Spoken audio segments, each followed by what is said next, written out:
नमस्कार, मैं हूं आपके साथ मयंक। देखिए, ऑस्ट्रेलिया में सिडनी में बॉन्डी बीच पर जिस तरह से हनुक्का फेस्टिवल के दौरान ज्यूज समुदाय पर हमला हुआ है, अब इस हमले को लेकर ईरान की तरफ से बेहद सनसनीखेज और बड़ा दावा किया गया है।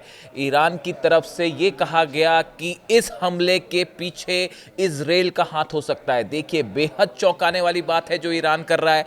ईरान की न्यूज़ एजेंसीज में और आईआरजीसी के कुछ कमांडर्स इस तरह की बात कर रहे हैं कि इस हमले का मास्टरमाइंड खुद इजराइल हो सकता है और इजराइल ने ही ये हमला करवाया ताकि जो फिलिस्तीनियों के लिए जो सपोर्ट बढ़ रहा है पूरी दुनिया में वो कम हो और फिलिस्तीनियों को लेकर लोग अपनी राय बदलें। इस तरह की बात कही जा रही है। देखिए, ईरान की तरफ से जो बातें कही गई हैं वो क्या है वो हमें समझनी पड़ेगी। पहली बात तो देखिए, ईरान की कुछ न्यूज़ एजेंसीज ने न्यूज़ मीडिया में इस तरह की खबरें चलाई हैं जिसमें यह कहा गया है the primary suspect in attack on Jews in Australia is the Zionist regime. उसमें यह कहा गया, ईरान के न्यूज़ चैनल्स पे जो खबरें चली, ईरान के प्रिंट मीडिया में जो खबरें छप रही हैं, उसमें यह कहा जा रहा है कि ऑस्ट्रेलिया में जो हमला हुआ उसमें प्राइम सस्पेक्ट जो है वो जियोनिस्ट रिजीम मतलब इजराइल की ओर इशारा कर रहे हैं कि इजराइल हो सकता है। Presenting the violence as a false flag operation allegedly designed to serve Israeli interest. जो वहाँ का मीडिया कह रहा है ईरान का, उसका कहना ऐसा है कि ये जो पूरा हमला हुआ ऑस्ट्रेलिया में ये एक फॉल्स फ्लैग ऑपरेशन था। अब फॉल्स फ्लैग ऑपरेशन क्या होता है इसको समझिए। सरल शब्दों में अगर हम समझे, फॉल्स फ्लैग एक ऐसा ऑपरेशन होता है जिसमें कोई देश खुद ही हमला करवाएगा, खुद ही कोई साजिश रचेगा और अपने दुश्मन को बदनाम करने के लिए ये काम किया जाता है और दुश्मन पर आरोप लगा दिए जाते हैं। इसे कहते हैं false flag operation.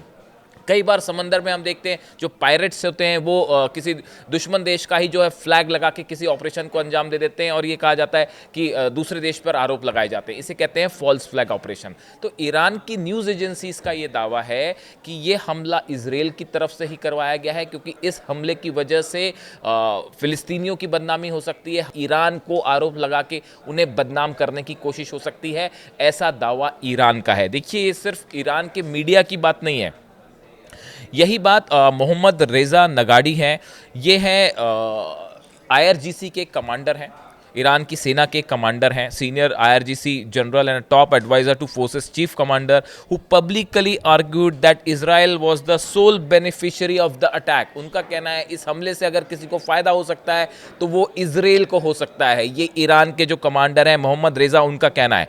In a lengthy statement Nigadi asked who benefits from the Sydney incident before asserting the answer is clear, the only one who benefits from the Sydney incident is the Zionist regime.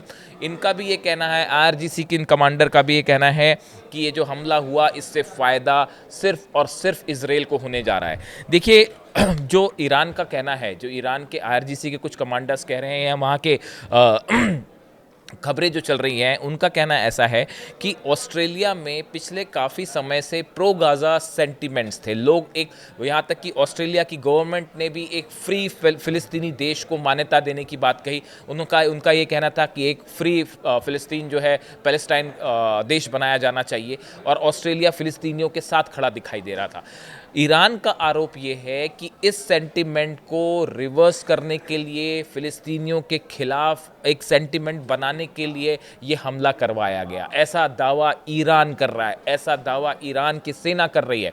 और देखिए, जैसे ये हमले हुए उसके बाद Israel की तरफ से ईरान पर आरोप लगाए गए और ये कहा गया कि इस हमले के पीछे ईरान हो सकता है। देखिए, बॉन्डी बीच पर हनुक्का फेस्टिवल के दौरान जो ये हमला हुआ, इस हमले पर जो हमलावर थे उनके नाम निकल के सामने आए। साजिद अकरम जो कि 50 साल का है, बताया जा रहा है कि पाकिस्तान से जो है ऑस्ट्रेलिया आया था 1998 में, और उसका बेटा 24 साल का नवीद अकरम। नवीद जो है अभी हॉस्पिटल में एडमिट है, उसे भी गोलियां लगी है और सीरियस सिचुएशन में है। और जो साजिद अकरम है इसकी मौके पर मौत हो जाती है। अब ऑस्ट्रेलिया के जो गृह मंत्री हैं टोनी बर्ग, उन्होंने ये बताया है कि 1998 में साजिद अकरम जो है स्टूडेंट वीज़ा पर ऑस्ट्रेलिया आया था। उसने एक ऑस्ट्रेलियाई महिला से शादी की और वो वहीं बस गया। उसके बाद 2001 में उसका बेटा हुआ जो कि नवीद जो है उसको ऑस्ट्रेलिया की सिटीजनशिप मिल गई। अब एजेंसीज ऑस्ट्रेलिया की ये जांच कर रही हैं कि आखिर ये हमला क्यों किया गया। क्या ये दोनों शख्स साजिद और उसका बेटा नवीद किसी इंटरनेशनल टेरर ग्रुप से जुड़े हुए थे? क्या इनका किसी संगठन से कोई संबंध था? क्या इस हमले के पीछे इनको उकसाया गया था या इन्होंने खुद से ये हमला किया? इसकी वजह अभी तक सामने नहीं आ पाई है। जो साजिद जिसने हमला किया, उसकी वाइफ जो वेरेना है, ऑस्ट्रेलिया की रहने वाली है, उसने कहा कि मेरे लिए ये बड़ी हैरान करने वाली बात है, मुझे बिल्कुल अंदेशा नहीं था कि बाप बेटे दोनों जाके इस तरह से पब्लिकली जो है फायरिंग कर देंगे। वो घर से ये बोल के गए थे कि वो फिशिंग करने जा रहे हैं। यानी देखिए, इस पूरे मामले में अभी ऑस्ट्रेलिया की तरफ से कुछ नहीं कहा गया। हमने देखा था कि हाल ही में कुछ वक्त पहले सिडनी और मेलबर्न में 2 जगह हमले हुए थे, दो रेस्टोरेंट्स अलग अलग जहाँ हमले हुए थे। उसको लेकर ऑस्ट्रेलिया और ईरान के बीच में खासा तनाव देखने को मिला था और ऑस्ट्रेलिया ने ईरान पर कई आरोप लगाए थे। उसके बाद एम्बेसडर जो है वहाँ के राजदूत, उनको भी वापस भेज दिया गया था। इसके बाद अब ऑस्ट्रेलिया हर एंगल से मामले की जांच कर रहा है। इसी बीच जो बयान आया इजराइल की तरफ से, इजराइल की एजेंसीज की तरफ से कि इस हमले के पीछे ईरान का हाथ हो सकता है, उसके फ़ौरन बाद ईरान ने आरोप लगाए हैं और ये खुलासा किया है कि चूंकि अंतर्राष्ट्रीय स्तर पर कई देश जो हैं वो अब फ़िलिस्तीन के साथ खड़े हैं, कई देश ऐसे हैं जो लगातार इजराइल का विरोध कर रहे हैं, इजराइल की छवि भी खराब हुई है। इसी वजह से हो सकता है कि ये जो है कोशिश वो इजराइल की तरफ से एक प्लांट ऑपरेशन था ताकि फ़िलिस्तीनियों के खिलाफ जो है सेंटिमेंट बने। इस तरह का दावा ईरान कर रहा है। देखिए, जब हमला हुआ उसके बाद जो है ईरान की तरफ से बयान आया, कई देशों की तरफ से अलग अलग बयान आए, ईरान की तरफ से भी बयान आया। Later in the day Iran's foreign ministry spokesperson Ismail Baghaei condemned the attack saying we condemn the violent attack in Sydney Australia, terror violence and mass killing shall be condemned wherever they are committed. उन्होंने ये कहा कि पूरे दुनिया में कहीं पे भी मास किलिंग हो रही है, हम उसका विरोध करते हैं। किसी भी तरह का कोई भी आतंकी हमला होता है, हम उसका विरोध करते हैं। तो ईरान की जो स्पोक्स पर्सन है विदेश विभाग के, उन्होंने हमले के फ़ौरन बाद इसकी सख्त आलोचना की। उन्होंने कहा ईरान किसी भी ऐसे आतंकी हमले के साथ नहीं है और ना ही इस तरह की किसी भी वारदात को जो है बढ़ावा देता है।